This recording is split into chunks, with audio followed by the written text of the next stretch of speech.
आप लोग ये जानेंगे कि एक एडिटर क्या होता है आर्कमैप सॉफ्टवेयर के अंदर। और सेकंड एक्टिविटी जिसके बारे में आप अभी जानेंगे वो है कि एडिटर का मकसद क्या होता है आर्कमैप सॉफ्टवेयर के अंदर।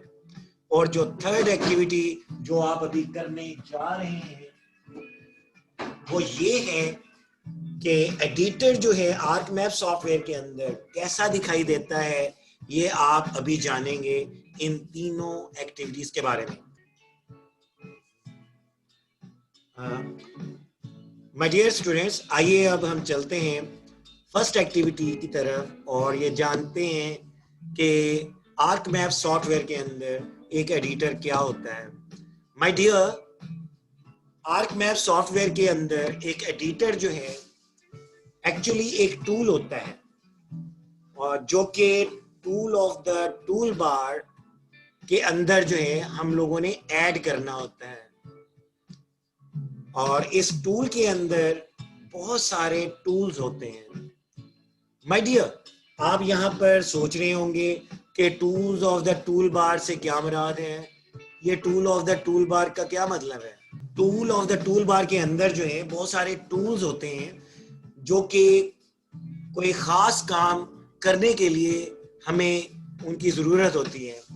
तो बेटा, अगर tool of the tool bar को आपने मज़ीद ज़्यादा अच्छे तरीके से समझना है तो मैं आपको बताता हूँ कि बेटा tool of the tool bar जो है एक्चुअली एक टूल बॉक्स है जिसके अंदर बहुत सारे टूल्स होते हैं जो कि related to each other to do a specific job over there. बेटा tool of the toolbar actually एक टूल बॉक्स है। अगर आपने समझना है तो उस टूल बॉक्स के अंदर क्या होता है, बहुत सारे टूल्स होते हैं और हम इन टूल्स का इस्तेमाल करते हैं कोई खास काम सर अंजाम देने के लिए। आज आप second activity of the lab के अंदर आर्कमैप सॉफ्टवेयर के अंदर एक एडिटर का पर्पस जानेंगे कि एक एडिटर का आर्कमैप सॉफ्टवेयर के अंदर क्या मकसद है। आइए अब हम एडिटर टूल का आर्कमैप सॉफ्टवेयर के अंदर जो पर्पस है, जो मकसद है, अब उसको जानते हैं। माय डियर, एक एडिटर टूल जो है हम इस्तेमाल करते हैं ताकि एक शेप फाइल के अंदर हम फीचर्स को ऐड कर सकें। और हम इस एडिटर को हम इस्तेमाल करते हैं शेप फाइल के अंदर। ना सिर्फ हम फीचर्स को ऐड करते हैं बल्कि इसके साथ साथ हम अपने शेप फाइल के अंदर हम जो है एट्रीब्यूट डाटा को भी हम ऐड कर सकते हैं एडिटर की मदद से।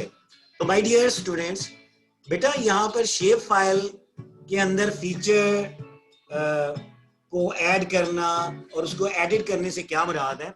तो बेटा आप को मैंने लास्ट वीक के अंदर आपको एक असाइनमेंट दी थी कि आप लोगों ने पॉइंट शेप फाइल क्रिएट करनी है, आप लोगों ने पॉलीलाइन शेप फाइल क्रिएट करनी है और इसके साथ साथ आपको मैंने एक और असाइनमेंट भी दी थी कि आप लोगों ने पॉलीगॉन शेप फाइल क्रिएट करनी है। माय डियर, अब मैं आपको यहाँ पर बताता हूँ जब आप शेप फाइल्स को क्रिएट कर लेते हैं तो उसके बाद जो अगला कदम होता है आप लोगों ने इन शेप फाइल्स के अंदर फीचर्स को ऐड करना होता है। आप लोगों ने शेप फाइल के अंदर आपने क्या करना होता है, आप लोगों ने एट्रीब्यूट डाटा को ऐड करना होता है। तो माय डियर, जैसे कि मैंने आपको लास्ट वीक में आपको असाइनमेंट्स दी थी शेप फाइल्स क्रिएट करने की। मिसाल के तौर पे मैं आपसे कहता हूं कि आपके पास एक शेप फाइल है जो आपने क्रिएट कर ली है और वो शेप फाइल है पॉइंट शेप फाइल और आप उस पॉइंट शेप फाइल के अंदर पॉइंट फीचर को ऐड करना चाहते हैं। तो आपको किस चीज की जरूरत होगी एक शेप फाइल के अंदर पॉइंट फीचर को ऐड करने के लिए। तो बेटा उसके लिए जरूरी है कि आप लोगों के पास एडिटर होना चाहिए आर्कमैप सॉफ्टवेयर के अंदर। तो बेटा हम एडिटर टूल को जो है हम ऐड कर लेते हैं अभी नेक्स्ट आने वाली स्लाइड्स में। और मेरी वीडियोस भी हैं यूट्यूब के ऊपर, उसके ऊपर आपको ये वीडियोस के अंदर पता चल जाएगा कि कैसे हम एडिटर को ArcMap सॉफ्टवेयर के अंदर हम ऐड करते हैं। तो मजीद बेटा मैं आपको थोड़ा सा इसके बारे में बताता हूँ, इसके पर्पस के बारे में। मिसाल के तौर पे आप लोगों ने एक शेप फाइल क्रिएट की है, पॉलीगॉन शेप फाइल, और आप उस पॉलीगॉन शेप फाइल के अंदर कुछ फीचर्स ऐड करना चाहते हैं, और वो फीचर कौन से होंगे? वो पॉलीलाइन होंगे या पॉलीगॉन होंगे बेटा, बताओ मिस्टर बेहजाद। Yes sir.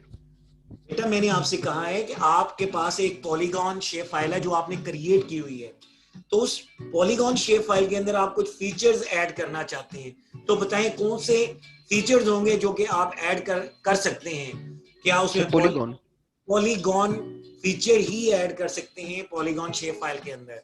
तो बेटा yes sir. Polygon shape file के अंदर हमें पॉलीगॉन फीचर को ऐड करना है, और उसके साथ साथ हम लोग जो है एट्रीब्यूट डाटा भी हम ऐड कर सकते हैं। तो उसके लिए जरूरी क्या है बेटा? हमारे पास सर एक एडिटर टूल हमारे पास होना चाहिए। तो बेटा यहां तक मैंने इसका काफी मकसद आपको बता दिया। तो बेटा आपको समझ आ गया? Yes sir.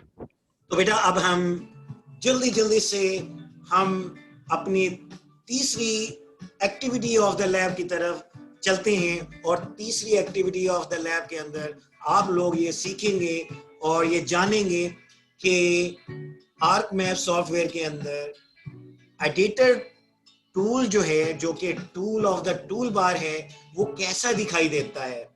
तो माय डियर, मैं अब आपको लिए चलता हूं नेक्स्ट स्क्रीन की तरफ, जिसके ऊपर आपको एक इमेज या एक पिक्चर नजर आ रही है। तो बेटा ये जो आपको स्क्रीन पर इस वक्त एक इमेज नजर आ रही है या पिक्चर नजर आ रही है, तो बेटा ये जो इमेज या पिक्चर है, ये एडिटर टूल की पिक्चर है। तो बेटा एडिटर टूल के अंदर, क्योंकि मैंने आपको पहले बताया है it is a tool of the toolbar, actually it is मैंने आपको इससे पहले आपको बता दिए हैं कि एक टूल बॉक्स की एग्जांपल है कि just like a tool box, it contains certain tools over there in it.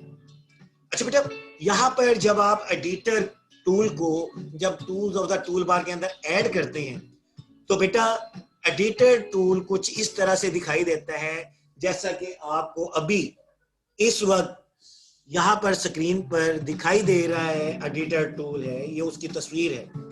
तो बेटा बेहजाद, आप यहाँ पर देख रहे हैं एडिटर टूल के अंदर बहुत सारे यहाँ पर टूल्स आपको नजर आ रहे हैं। तो ये तमाम के तमाम जो टूल्स हैं जो कि एडिटर टूल के अंदर हैं, ये तमाम टूल्स जो हैं ये डिसेबल्ड हैं। बेटा एक पॉइंट यहाँ पर नोट करने वाली बात यहाँ पर ये है कि बेटा जब आप एडिटर टूल को tools of the tool bar के अंदर आप लोग ऐड करते हैं, तो तमाम टूल्स जो कि एडिटर टूल के अंदर होते हैं वो डिसेबल्ड होते हैं बाय डिफॉल्ट। तो बेटा हमें क्या करना होता है? हमें इन टूल्स को जो कि एडिटर टूल के अंदर होते हैं, इनको एनेबल करने की खातिर हमें एडिटर टूल के अंदर स्टार्ट एडिटिंग, यानी एडिटिंग को स्टार्ट करना होता है एडिटर के अंदर। ठीक है, हमें एडिटर के अंदर एडिटिंग को स्टार्ट करना होता है। That one is known as start editing.